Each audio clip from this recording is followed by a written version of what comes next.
बाबू जय हिंद सबको।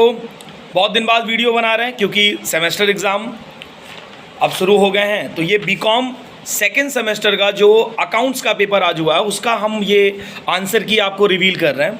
जो मैनेजमेंट का पेपर हुआ था फर्स्ट और सेकंड वो आज शाम तक या कल सुबह तक अपलोड हो जाएगा। आज हम अकाउंटिंग फर्स्ट पेपर अपलोड कर रहे हैं और ये जो भी एग्ज़ाम होंगे चाहे बीकॉम सेकेंड सेमेस्टर के हों चाहे फोर्थ सेमेस्टर के हों, आंसर की जैसे एग्ज़ाम ख़त्म होगा हम लोग अपलोड कर देंगे। आप इसको चेक कर लें। अगर किसी क्वेश्चन में डाउट है तो आप ज़रूर पूछ लें। चलिए, अच्छा, जो लोग अनसब्सक्राइब कर चुके हैं चैनल को दोबारा सब्सक्राइब कर लें क्योंकि अब अपडेट किया जाएगा। तो क्वेश्चन नंबर 1 आप मैच कर लेना। Question number 1 book keeping means, तो फर्स्ट का डी है।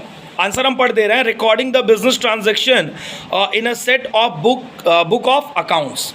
तो ये हो गया फर्स्ट का डी। सेकंड का बी आसान है, डबल एंट्री सिस्टम पूछा किस बेस पे है तो डबल एंट्री सिस्टम। सेकंड का B. Third, royalty account is a nominal account. कुछ महान बच्चों ने पर्सनल और रियल भी लगाया होगा, हमको मालूम है, लेकिन ये नॉमिनल है।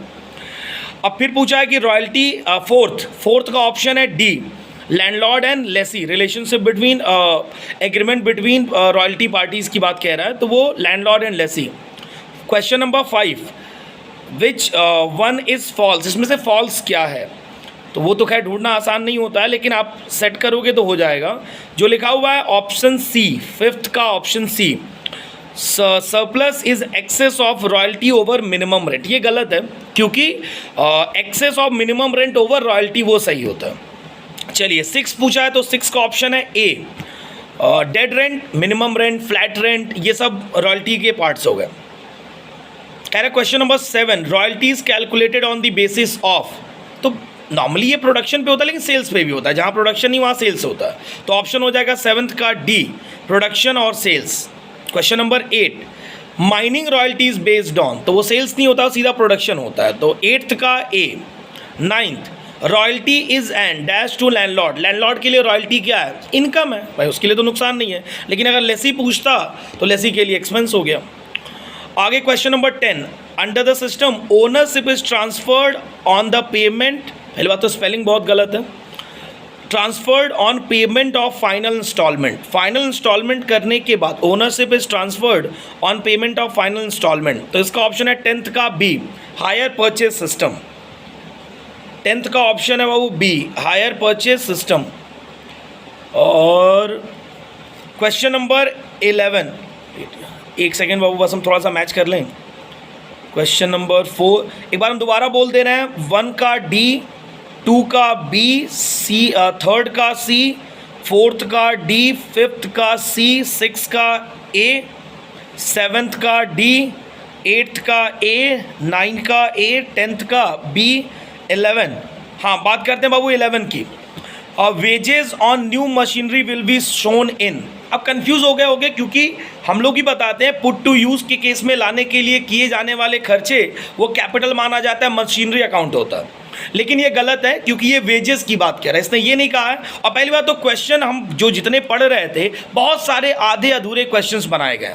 अगर ढंग से क्लेम किया जाए तो यूनिवर्सिटी पेपर पे ये क्लेम किया जा सकता है। तो क्योंकि ये क्वेश्चन ने क्लियर नहीं कहा है कि ये न्यू मशीनरी पे वेजेस इंस्टॉलेशन के लिए दिया जा रहा है या उसको ओवरऑलिंग के लिए दिया जा रहा है, किस चीज़ के लिए। तो अगर बस वेजेस लिखा है न्यू मशीनरी का तो हम ये वेजेस अकाउंट ही लिखेंगे क्योंकि वेजेस नॉमिनल है तो वेजेस अकाउंट में ही डेबिट होगा। फिर तो ये हो जाएगा 11 का ए हो जाएगा। क्वेश्चन नंबर 12, क्वेश्चन 12 का ऑप्शन है बी, पीएल अकाउंट। कह रहा है इंटरेस्ट और डेप्रिसिएशन कहाँ शो होगा, पीएल अकाउंट, खर्चा है, एक्सपेंस है तो वो पीएल। क्वेश्चन नंबर 13 ऑप्शन है बी, 13 का ऑप्शन बी है। 14 higher purchase minus cash price, तो वो डाउन पेमेंट होता है, तो 14 का बी, सॉरी हाँ यहाँ चेंज है, यहाँ चेंज है। और 14 का ऑप्शन है ए, यहाँ पे चेंज है कि hire purchase minus cash price जो है वो टोटल इंटरेस्ट होगा, टोटल 14 का A. 15 short working unrecoverable is transfer to, जो शॉर्ट वर्किंग रिकवर नहीं की जा सकती है वो कहाँ ट्रांसफर होगा, पीएल अकाउंट, 15 का B. 16 which is not similar to minimum rent, तो फिक्स, डेड और फ्लैट, ये मिनिमम रेंट ही होता है, लीज रेंट मिनिमम रेंट नहीं होता, तो 16 का A. 17 under hire purchase system, 16 का ए, हाँ, under hire purchase system if the buyer fails to make a full payment the vendor can, नहीं दिया फाइनल पेमेंट तो वेंडर कुछ कर नहीं सकता, बस वो पेनल्टी चार्ज कर सकता है, इंटरेस्ट चार्ज कर सकता है। तो 17 का सी। क्वेश्चन नंबर 18 का है option number C, hire purchase system का है, गुड्स के बारे में है, तो ऑप्शन है after paying all the instalments. फिर कह रहा बाबू 19, question number 19, trial balance is a proof of arithmetical accuracy, तो 19 का A. 20, if the trial balance does not agree, ये तो बचपन से पढ़ते आओ क्लास 11 से, तो सस्पेंस अकाउंट। 20 का बी, अगर टैली नहीं होता है तो कौन सा अकाउंट खोलते हैं, सस्पेंस अकाउंट।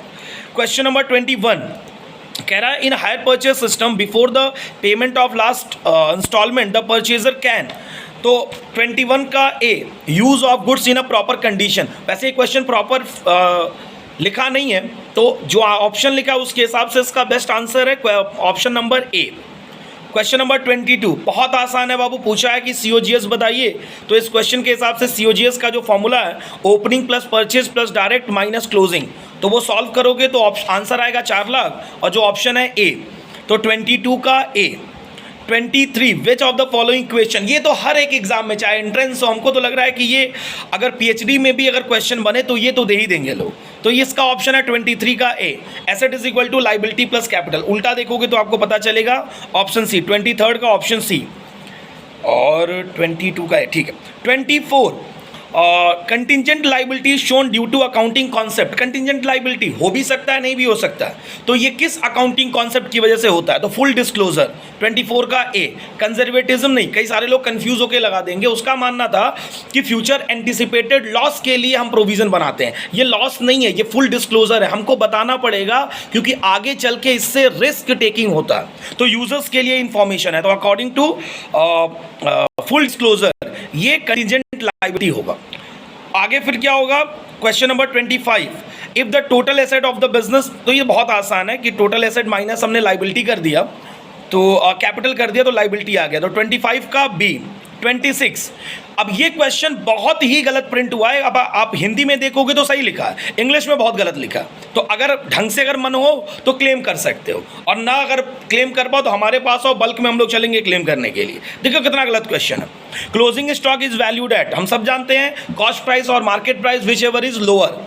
अब देखिए ऑप्शन नंबर सी, देखिए लिखा तो सही है हिंदी में, लागत और बाजार मूल्य जो कम हो, लेकिन इसका इंग्लिश में आंसर वो पढ़िए ऑप्शन कैश और मार्केट प्राइस, आगे कुछ नहीं लिखा है विच एवर इज लोअर, लेकिन इसका ऑप्शन सी ही होगा, लेकिन गलत है, ये जो लिखा है वो गलत है, ऑप्शन सी ही होगा इनके हिसाब से भी जो गलत लिखे हैं, तो 26 का सी।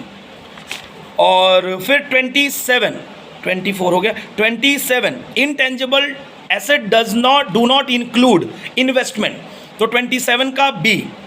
27 का B. 28 which of the following is not a sub field of accounting, book keeping, 28 का डी, नॉर्मल है, इसमें कोई बड़ी बात नहीं है। Revenue is generally recognised when, ये भी क्वेश्चन प्रॉपर नहीं है, कह रहा है रेवेन्यू अब हम रिकॉग्नाइज कब करेंगे, तो क्वेश्चन प्रॉपर नहीं है, लेकिन जिस हिसाब से क्वेश्चन प्रिंट है उस हिसाब से हमने ऑप्शन लिखा हुआ है कि कैश इज रिकॉर्डेड, जब तक कैश नहीं मिलेगा रेवेन्यू रिकॉग्नाइज नहीं होगा। वैसे बाकी ऑप्शंस प्रॉपर नहीं है, इसलिए हमने ऑप्शन का डी बोला है। Internal uses of accounting information management, तो क्वेश्चन नंबर 30 का बी। 31 नॉर्मल क्वेश्चन है, इसमें लास्ट ऑप्शन है 31 का डी, स्ट्राइक बाय एम्प्लॉय, ये फाइनेंशियल ट्रांजैक्शन नहीं है। 32 यूजेस ऑफ अकाउंटिंग इंक्लूड्स, तो ऑल ऑफ द अबव, 32 का डी। 33 मॉनेटरी, मतलब 33 का ऑप्शन है सी। 34 लुकस पैसियोली, बुक कीपिंग अब सबको पता है, तो 34 का बी। 35 अगर एडवर्टीजमेंट पे हम खर्चा कर रहे हैं, वो एडवर्टीजमेंट 3 साल तक चलता है, तो बचपन से पढ़ते हैं डेफर्ड रेवेन्यू एक्सपेंडिचर, कुछ लोग गलत करके आएंगे हमको मालूम है, क्योंकि जो आंसर हमको दिख रहा है अभी, जिस बच्चे ने पेपर भी भेजा उसने भी गलत लगाया, हम नाम नहीं लेंगे बेइज्जती हो जाएगी, तो 35 का होगा सी, डेफर्ड रेवेन्यू एक्सपेंडिचर, जिसको हम हर साल कुछ ना कुछ राइट ऑफ करते हैं पीएल से, तो उसको कहते हैं डेफर्ड रेवेन्यू एक्सपेंडिचर। जो खर्चे more than 1 accounting year benefit देते हैं, तो उसको हम डेफर्ड रेवेन्यू हर साल में थोड़ा थोड़ा हम राइट ऑफ करते हैं। वीडियो लंबा जा रहा है, स्किप करके मत देखना, पूरा देखना। 36 the balance sheet is a dash statement, तो 36 का ए। सेल्स इज इक्वल टू, अब सेल्स वहाँ से निकाल लो ट्रेडिंग अकाउंट जब बनाते हो तब, ये जो ऑप्शन लिखा है, तो सीओजीएस प्लस ग्रॉस प्रॉफिट होगा, फिर भी इसमें ऑप्शन गलत है। सीओजीएस जिस बच्चे ने लगाया उसने नेट प्रॉफिट पे लगाया, गलत है। 37 का A, COGS plus gross profit. 38 the aim of preparing trading account is to find out, तो बचपन से पढ़ाते हैं हम लोग कि trading account gross profit gross loss के लिए बनता है, PL net profit net loss के लिए बनता है, और balance sheet financial position of business के लिए बनता है। तो 38 का होगा ए। 39 ड्राइंग इज अ, बहुत सारे लोगों को कन्फ्यूजन है, इवन एक दो सीए को हम जानते हैं जिसमें कन्फ्यूजन है ड्राइंग अकाउंट्स में क्या होता है, लेकिन चलो नाम नहीं लेंगे, फिर उनकी भी बेइज्जती हो सकती है। तो ड्राइंग है पर्सनल अकाउंट। फिर लास्ट आते हैं बाबू 40, कह रहा है main objective of preparing journal is, तो ऑप्शन है D, to record business transaction first of all, तो ऑप्शन हो गया डी। एक बार हम पूरा पढ़ दे रहे हैं, आप मैच कर लेना। 1 card 1 D, 2 B, 3 C, 4 D, 5 C, 6 A, 7 D, 8 A, 9 A, 10 B, 11 A, 12 B, 13 B, 14 A, 15 B, 16 A, 17 C, 18 C, 19 A, 20 B, 21 A, 22 A, 23 C, 24 A, 25 B, 26 C, 27 B, 28 D, 29 D, 30 B, 31 D, 32 D, 33 C, 34 B, 35 C, 36 A, 37 A, 38 A, 39 A, 40 D. चलिए, तो ये option है, match कर लीजिए। अगर किसी question में doubt होता है, क्योंकि जल्दी जल्दी बनाने में हो सकता है कुछ मिस हो जाए, तो आप बता देना कमेंट बॉक्स में। और दूसरी चीज़, आप अवेलेबल रहिए, जिसका भी पेपर जैसे होगा आंसर की आपको अपलोड कर दिया जाएगा। तो बहुत बहुत धन्यवाद, नमस्कार।